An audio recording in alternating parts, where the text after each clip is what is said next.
Good morning. Welcome to our class. For those of you I haven't met, I'm Chaplain Dave Schaffner. I'm serving currently as the Garrison Chaplain, and I'm excited that you're joining us this morning for the Science of Spirituality and Wellness. A couple of months ago, the Army gave me a great opportunity to go back to Washington, D.C. and spend a week at a conference on this topic. In preparation for that conference, we also read a book that I'm going to recommend to you called Raising the Spiritual Child. It was an awesome opportunity to hear, to use a different lens, the lens of science, to look at spirituality. So that's kind of where we're going to go today. Here's the outline of what we're going to look at. I'm going to try to give you a quick overview of some of the research that has been done by Dr. Lisa Miller. Dr. Miller is a psychiatrist from the University of Columbia, and she has written this book, The Spiritual Child, but she's also done a lot of other work on how spirituality affects and provides protective qualities for those who are involved in spiritual and religious type of activity. So what we're going to do is we're going to look at the research, a little bit of the research that's in the book and that has also been produced by her and her team over the years. And as we look through that research, please remember, this is your humble, lowly Garrison Chaplain trying to share with you some scientific stuff. So I'm going to do the best I can with the research and to give you just an inkling, an overview, a smattering of kind of what's been done in this field in recent years. It's kind of new. It goes back about 20 years, but a lot of the research is just now kind of coming to the forefront, and it has enough longitude to be able to make some really solid data and statistics are now coming out. So we'll move from the research to talking about the protective qualities that research seems to tell us are available to those who are involved in spiritual life, religious life. And then what kind of applications might that have here at JBLM or throughout the military? We'll talk a little bit about some takeaways, and then we'll close out our time by looking at some questions. And just a quick admin note on the question piece. If you have a question as we're going along, could you please type that into the comment section? And the folks here who are helping me run this video this morning will collect those questions and send them up to me at the end. And then I'll get a chance to dialogue with you a little bit about questions that you might have on the topic. So to get us started off this morning, I thought it might be kind of nice to hear from Dr. Miller herself. And so got a little quick video for you to introduce us to the topic. This is Dr. Lisa Miller.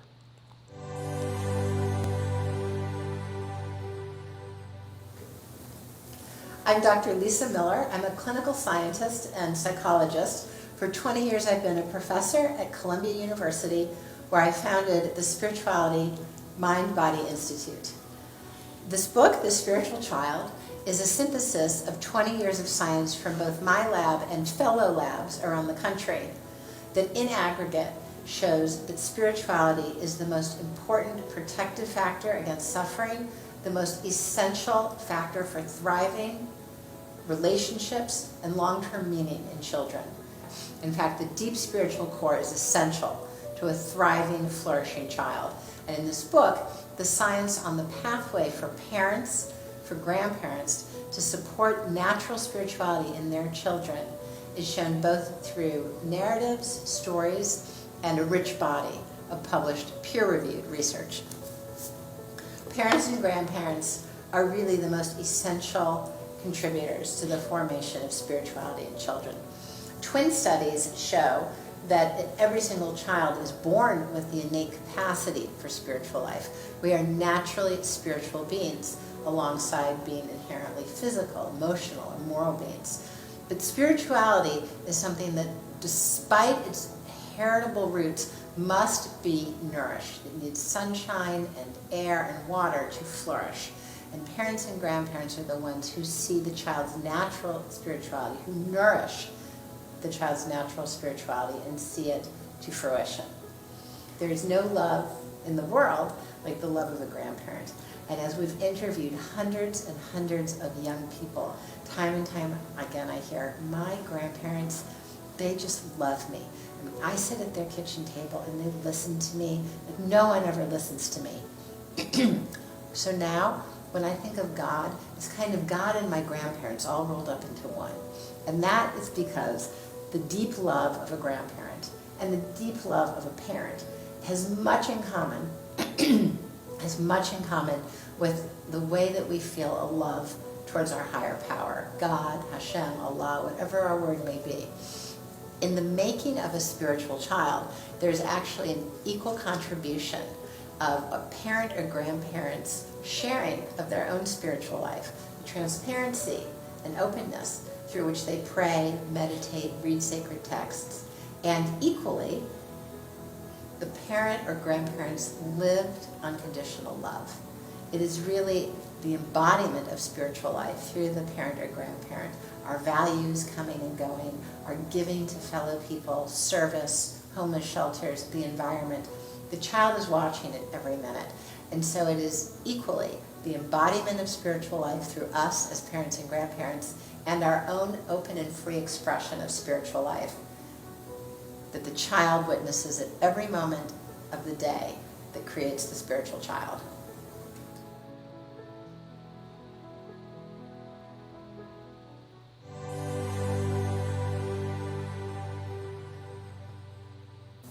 The scientific method is enormously valuable in understanding the likelihood of healing, the likelihood of recovering. And science can do a great deal to say, for instance, those with a strong spiritual life are 80% less likely to become depressed. Those who are addicted are more likely to recover through a deepening of spiritual awareness. Science is a roadmap that writ large applies to all of us. But through the process of spiritual life, whether it's prayer or meditation or right action, science cannot predict for whom or at what moment spiritual awareness will set fire.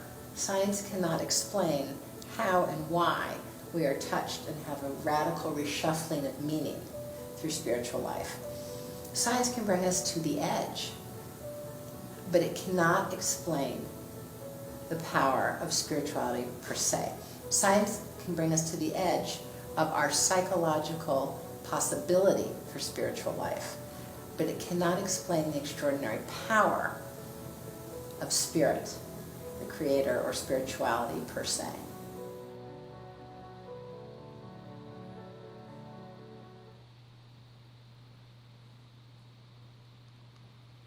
Well, I hope you enjoyed that little introduction from Dr. Miller. I want to switch for a moment to these next two slides that we're going to look at are kind of the heart of our class today.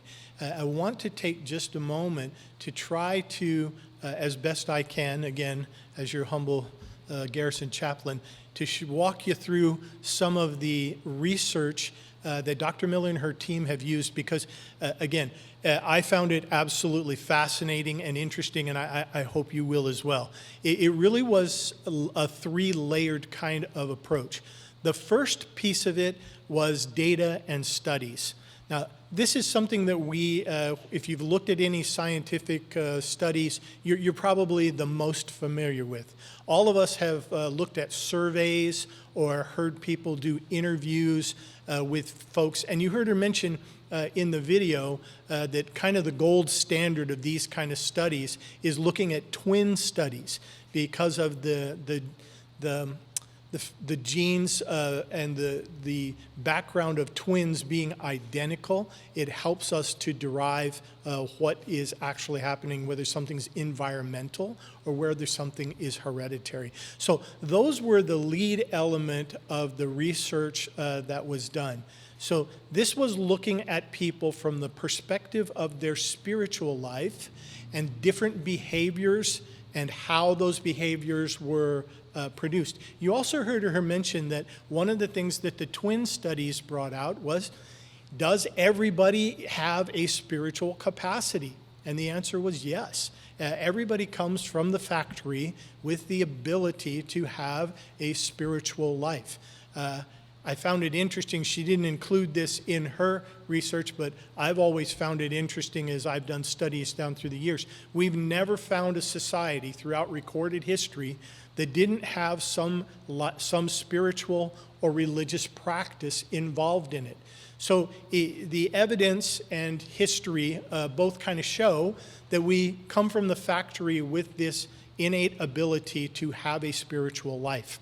So these studies were more along that line, more along the line of just developing data by talking to as many people as possible about their spiritual lives, and then how their lives panned out or were affected over a long period of time, and then comparing those who had a very active spiritual life to those who had a moderate, to those who weren't practicing any kind of spirituality at all, and then gathering the statistics and the data from that to show if they could show in a data stream whether this was predictive. If a person was spiritual or involved in religious practices, was that how predictive of whether their life would be protected against certain negative qualities. So that's one big piece of the research, and I know I am not doing it justice.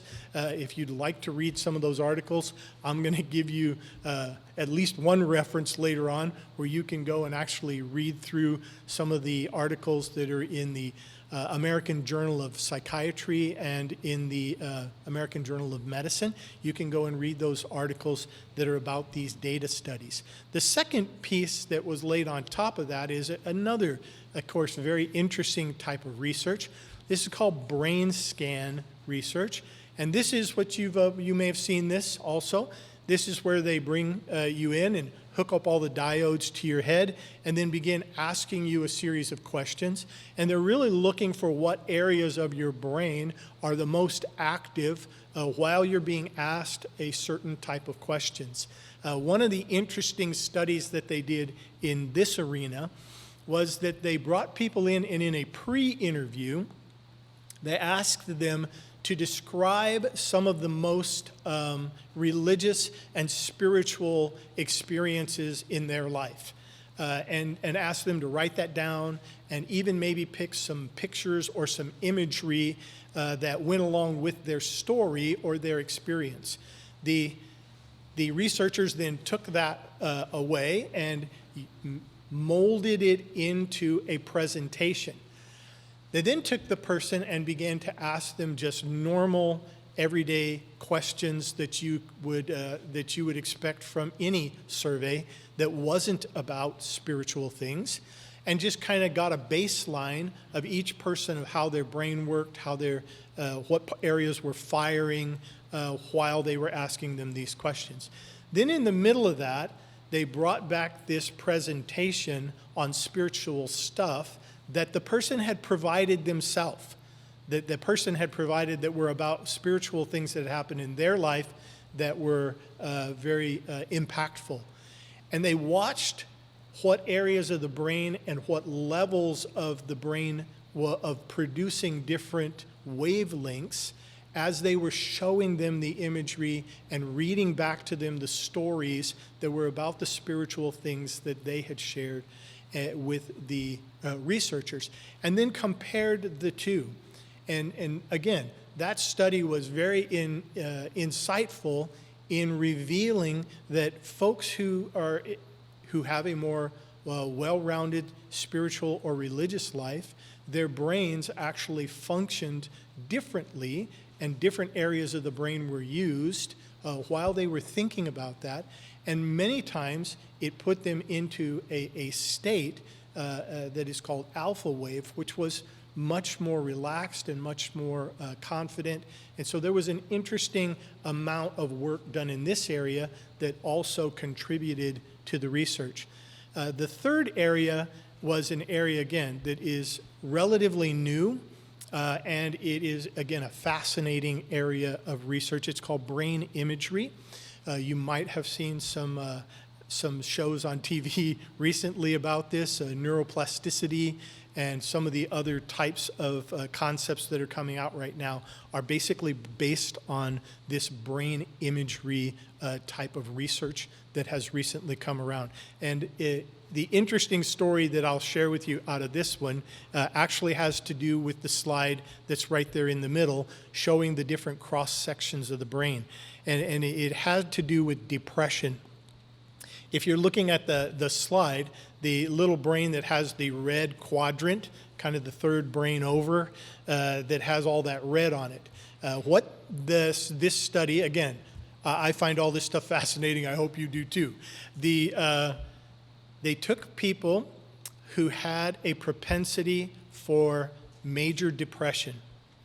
They looked at the folks who they did brain scans on folks who were depressed and had had a history of depression. They then looked at a brain scan of a brain of a person who didn't have depression, that was just a normal person. From that, what they discovered is that this red area of the brain here in the cortex for depressed people was very thin. It was thinner than the normal brain. And so what they began to realize was that this area of the brain was actually shrinking due to the depression. And so what came out of that was this idea of the thinning of the brain. And how Dr. Miller puts it is, in a more simple term, is think of the brain as processing power.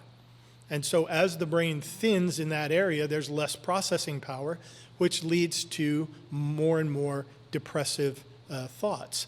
So they then took a person who was a very spiritual person, a very religious person, and took an image of their brain, and only to discover that this red area was thicker than the normal brain and much thicker than the brain of the person who was depressed.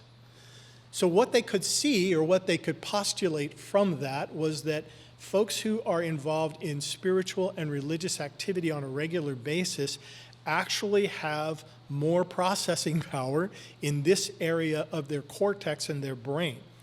Okay, so the next step was, well, all right, if we take these folks who had thinning brains and put them into a opportunity, or gave them an opportunity to be involved in more spiritual and religious activity, would it make their brains thicker? And as I said earlier, some of these studies have now been able to go for almost 20 years.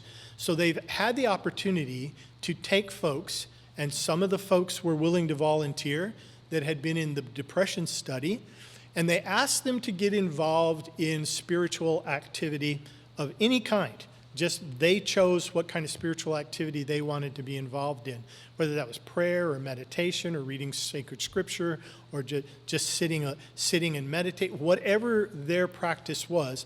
They didn't prescribe what kind of practice for them. They just asked them to do it on a regular basis.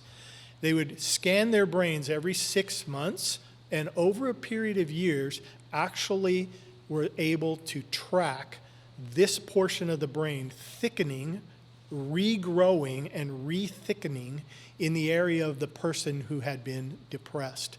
So, as they looked at all of this kind of research, they began to say, okay, one of our big questions in the Army is always, so what? All right, it all sounds interesting, it sounds fascinating. What's the so what? Well, the so what really comes to us in the assumptions that can be made from that, the data and the facts that come out of all of those studies. So this is kind of our payoff slide. This is the big protective qualities that come out of all of that research and all of the training in spirituality. So what they were able to find is kind of, at least on this first one, is related to the study, the story that I just told you. 60% protective against major depressive disorder. So what that is saying to us is that folks who are involved in a regular spiritual life, who are practicing religion. And I keep going back and forth between those two terms. Most folks who are practicing some form of spirituality are usually doing that through some kind of religious affiliation. And so the terms are not interchangeable, but they are very, very much related. But a person who is involved in a strong spiritual life or involved in a religious practice are 60% less likely to be depressed or to be majorly depressed. This is an incredible fact when you think about how depression affects folks in multiple different areas and multiple different negative behaviors that often come out of depression. Especially right now during the COVID crisis, we have been talking a lot about isolation, and we've been talking about depression because folks are not able to get out and do the things that oftentimes keep them happy and upbeat. Spiritual life is one of the protective qualities that folks can be involved in that will keep them from slipping into depression. So that's a big one. The next one is probably a very interesting one, especially for those of us in the military right now as we think about suicides.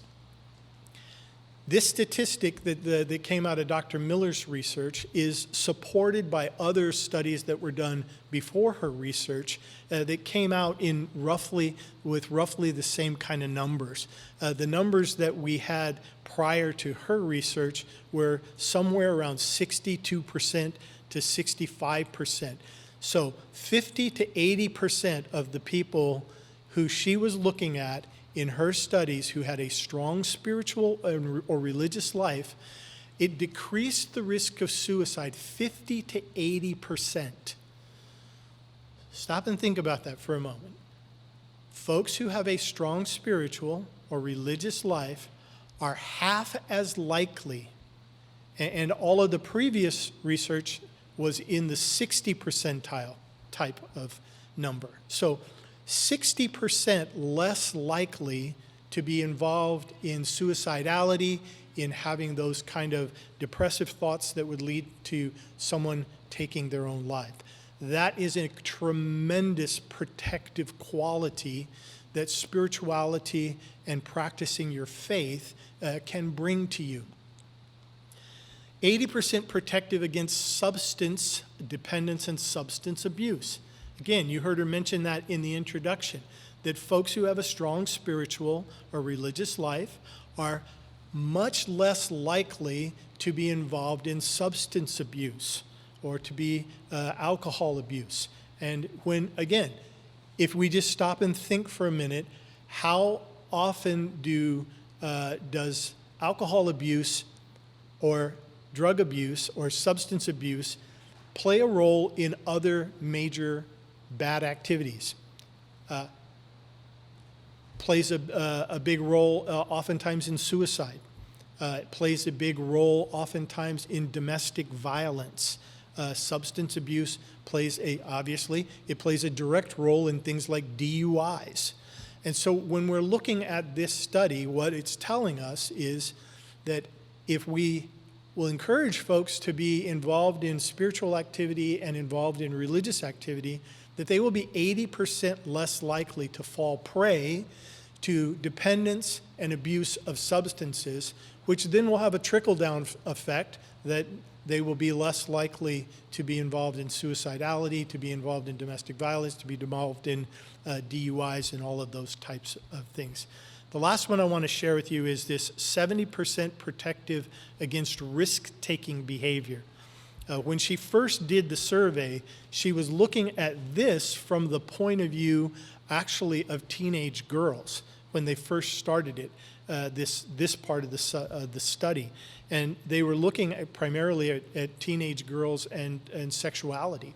And so what they discovered is that those that were involved had a stronger spiritual life or were involved in a religious community were 70% less likely to be involved in risk-taking behavior in their teen and young adult years. They then broadened the study to say, well, is it true for all risk-taking behavior, not just for young girls, but for everybody, and found out that it wasn't quite as high as 70%, but it was close for everyone. Anyone who is involved in a spiritual or religious, or has a strong spiritual or religious life, was nearly 70% less likely to be involved in risk-taking behaviors that were negative.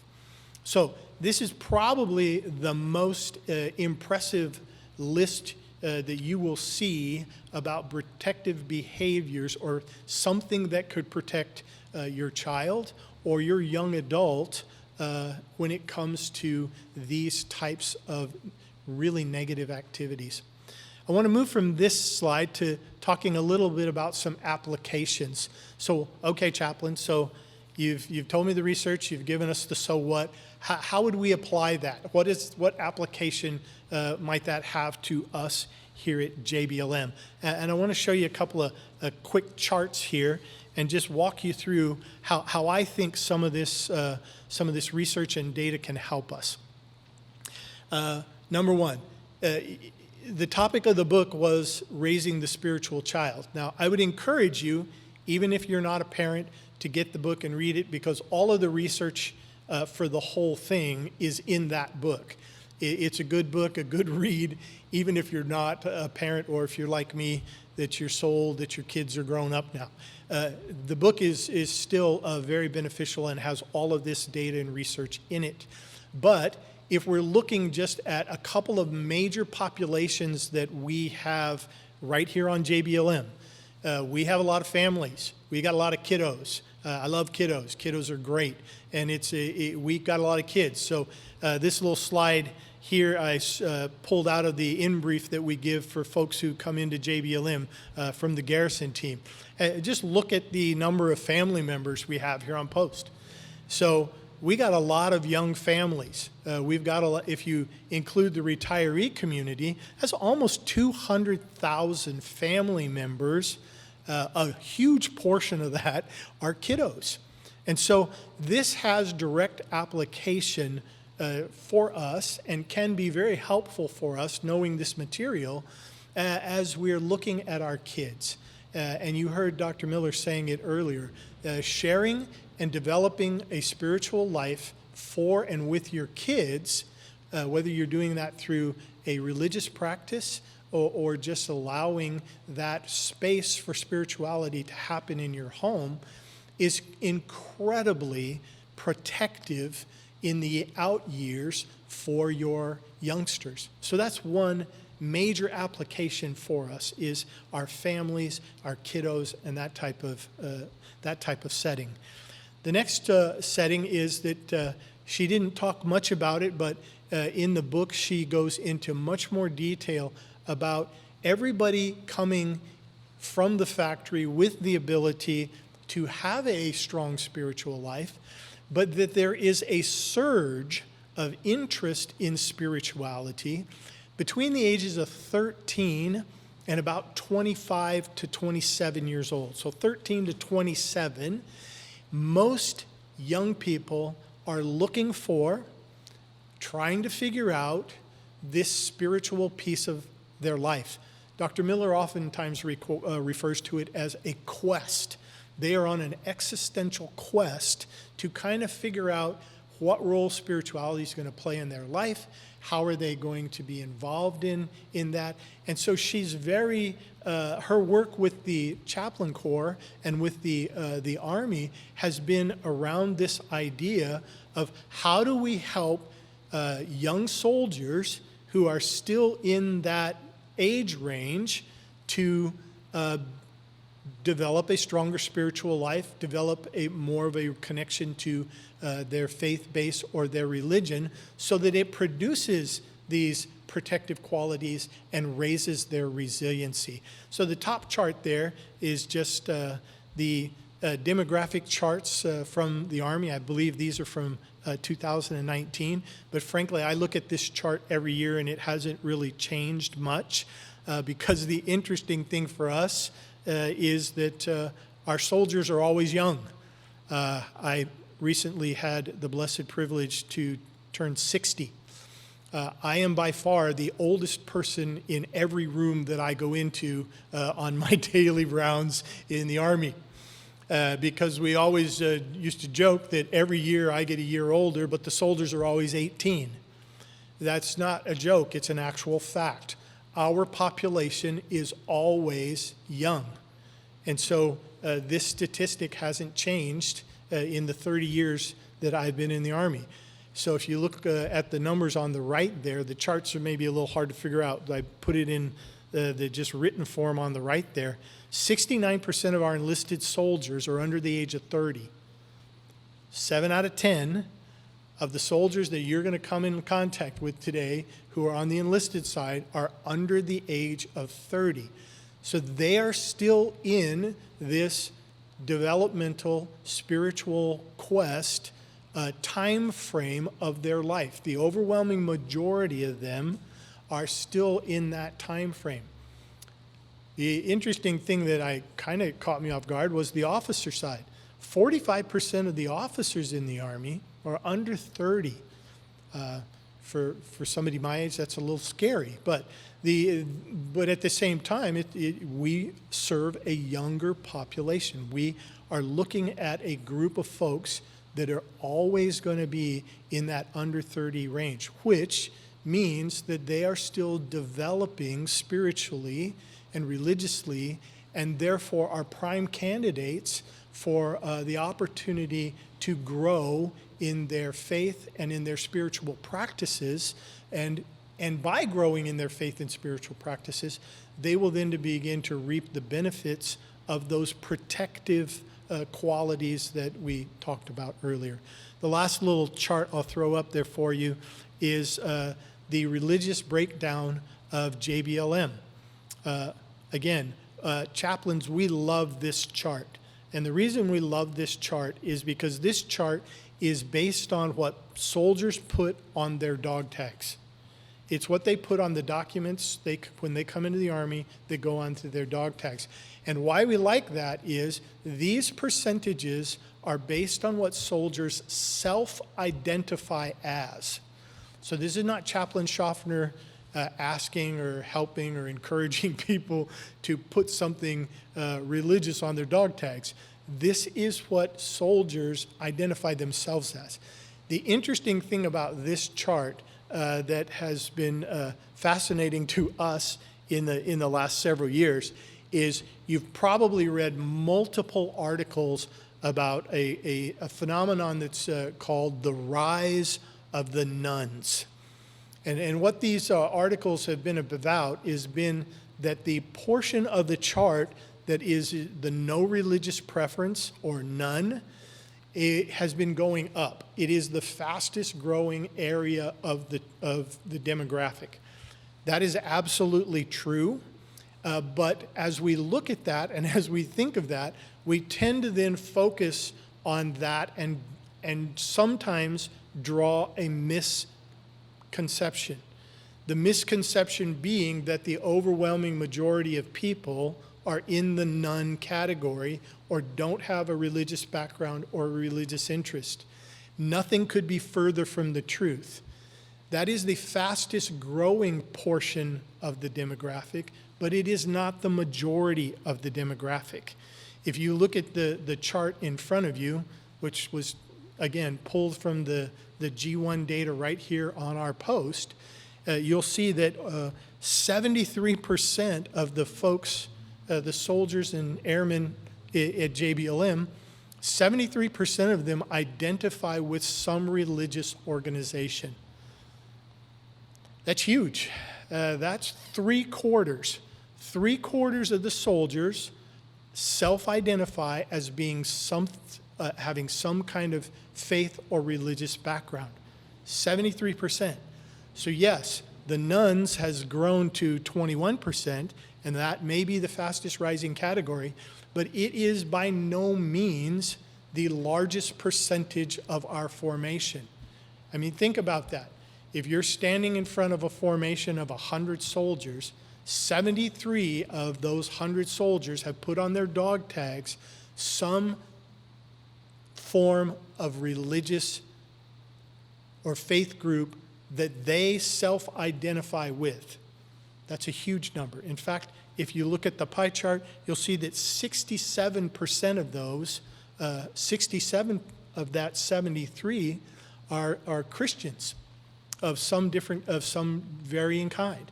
So as we look at these kind of charts, they are incredibly helpful for us to see that our soldiers already have, the majority of them already have some kind of connection, some kind of affinity to some kind of spiritual or religious practice, at least enough to say, I want to have on my dog tags Christian, because if I get shot on the battlefield, I want the chaplain to at least know how to pray for me as I depart this life into the next.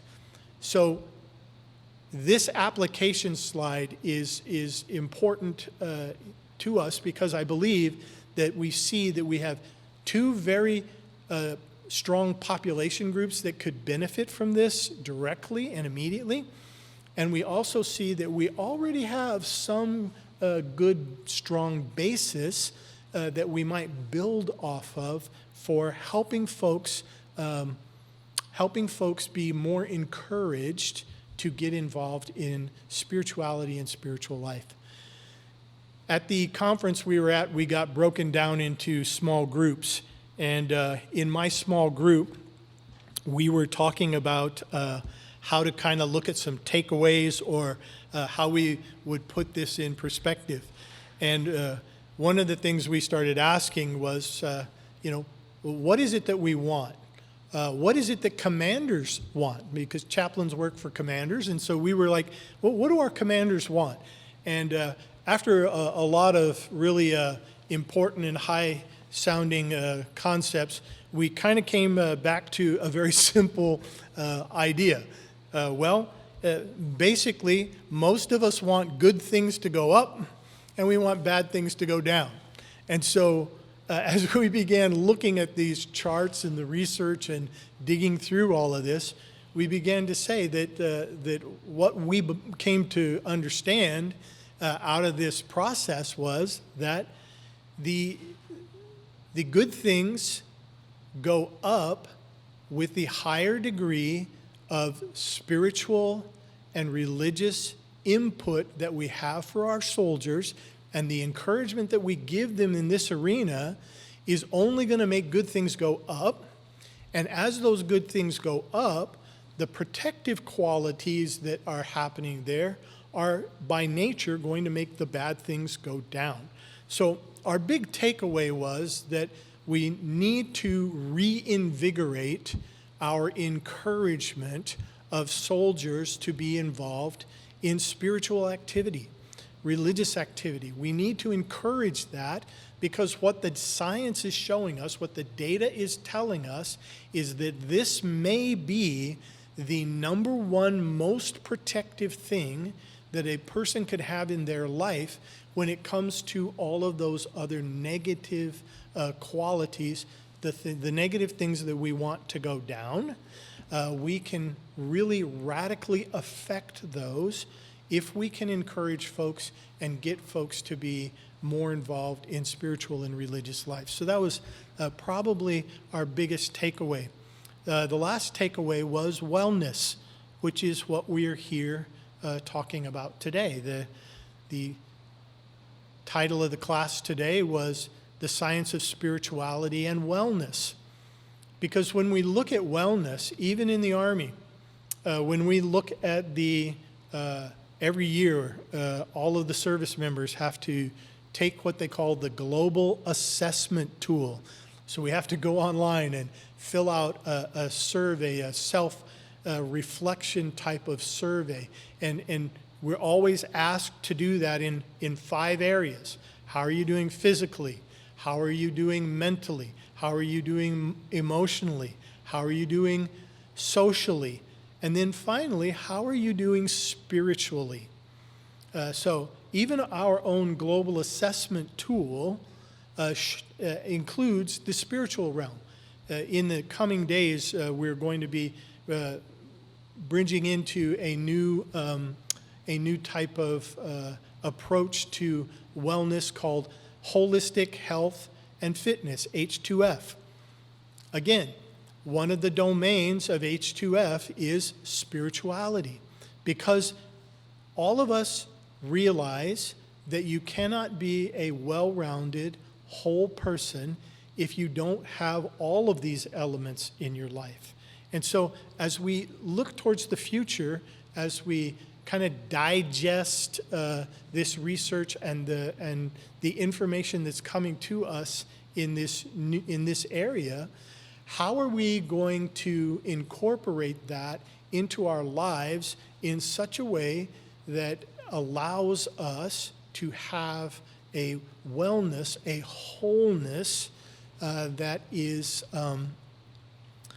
all-encompassing, that doesn't ignore any one category, but that allows each category to contribute to the well-being of each person. So, what's my encouragement to you today?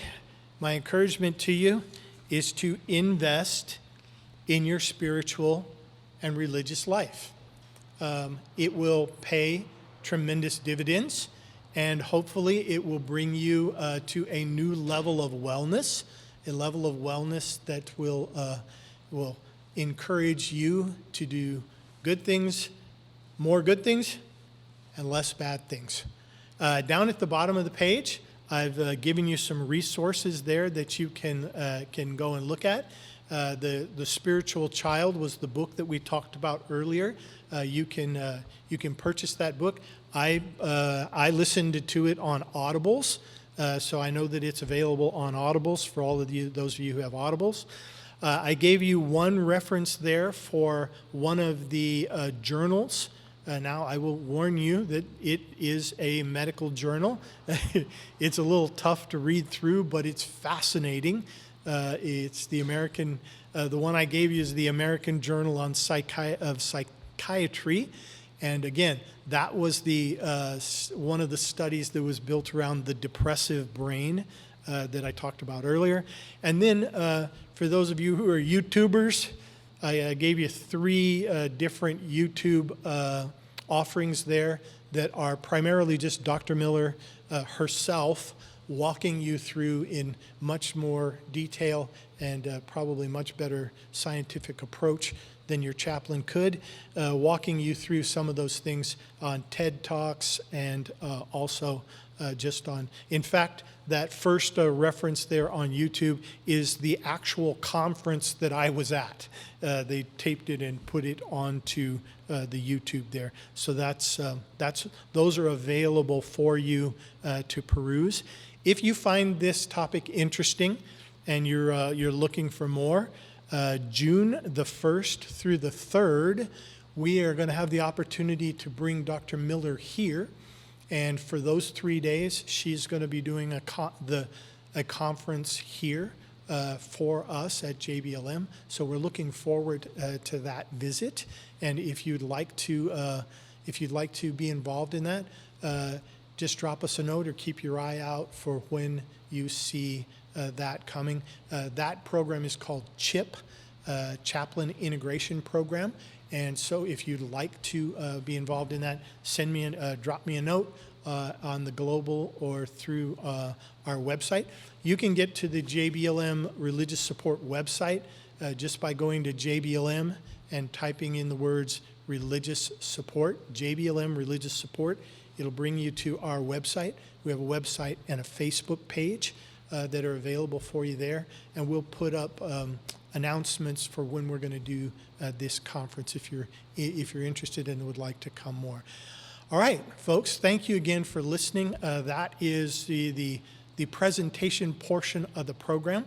I wanted to leave a significant amount of time at the end here for questions because I know that I went through quickly some really deep research data and stuff like that. So I'm going to switch to questions now.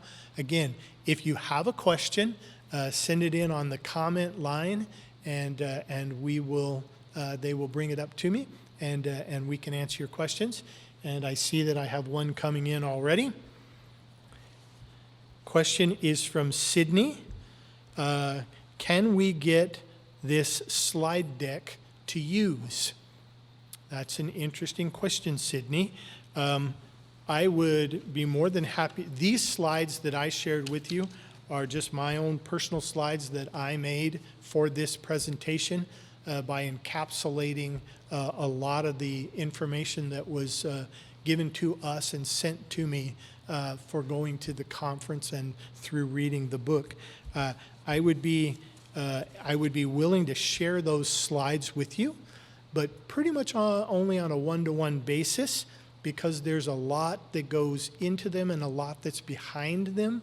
So I would really prefer if you were to send me a note and we could dialogue a little bit about what do you want to use them for and how to best use them. I would be more than happy to share my slides with you. If you're looking for me and you're here on post, you can go to the email, the global email, and search my name. I am David Schaffner. That's Schoffner. First name David. And if you don't have the global and you can't find me that way, you can just type in my name, david.l.schaffner.mil@mail.mil, and that'll get to me. And I would be more than happy to dialogue with you and perhaps share my slides as the slides with you, or even be willing to talk about how you could present this in another form. I see that another question is coming, so I'm going to pause for just a moment. And again, if you missed it earlier, if you'd like to ask a question, just put it in the comment portion of the Facebook page there, and it will come to me. Thank you, Leslie. This question is from Darlene. Has the Army Holistic Health and Fitness Program begun on JBLM, and have chaplains been engaged yet? The answer to that is yes and yes. This is we're still in the earliest stages on the H2F program. And again, I'm your humble, lowly garrison chaplain, so I'm straying a little bit out of my lane.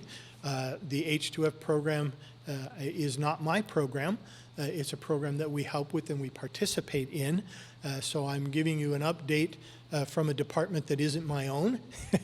But yes, I can tell you from the meetings that I've been in and that our office has been in, that the H2F program is getting off the ground.